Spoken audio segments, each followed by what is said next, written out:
Hai, saya Kitty Ruth Kirana, Gen Z, Master Kebijakan Publik dari Tsinghua University, China. Kerja 5 tahun, tidur di sidang, ributnya soal proyek, tapi dapat pensiun seumur hidup. Itulah DPR kita. Mereka ini wakil rakyat atau sultan yang minta disponsori rakyat. Menurut Undang-Undang Nomor 12 Tahun 1980, anggota DPR yang berhenti dengan hormat berhak menerima pensiun bulanan.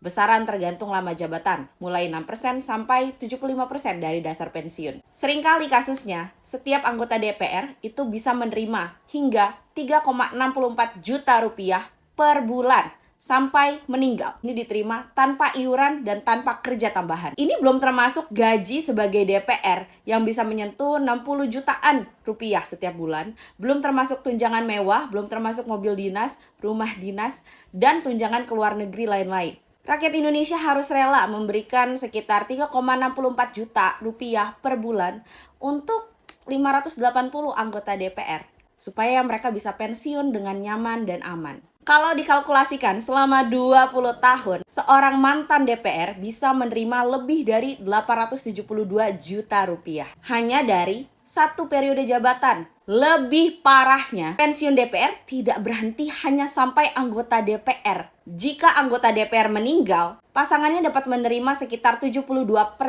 dari dasar pensiun sampai pasangannya tersebut meninggal atau menikah lagi. Kalau nggak ada istri, anak DPR tersebut bisa terima dana pensiun dari pajak rakyat sampai usia 25 tahun. Ternyata, jadi DPR itu bukan cuma dapat untung 5 tahun, tapi bisa untuk membiayai keluarganya sampai meninggal. Pertanyaannya, uang dari mana? Ya tentu, dari pajak rakyat. Total belanja pensiun negara hingga Agustus 2025 itu mencapai 348,5 triliun untuk ASN, TNI, Polri, lembaga negara, termasuk DPR. Pajak rakyat yang seharusnya diolah menjadi kemakmuran rakyat malah jadi santunan untuk wakil rakyat yang bahkan pekerjaannya masih dipertanyakan. Guru honorer, 20 tahun mengajar, tidak ada jaminan pensiun. Tenaga medis, kerja mati-matian saat pandemi, tidak ada jaminan pensiun. Buruh pabrik, kerja 12 jam, pensiun ada.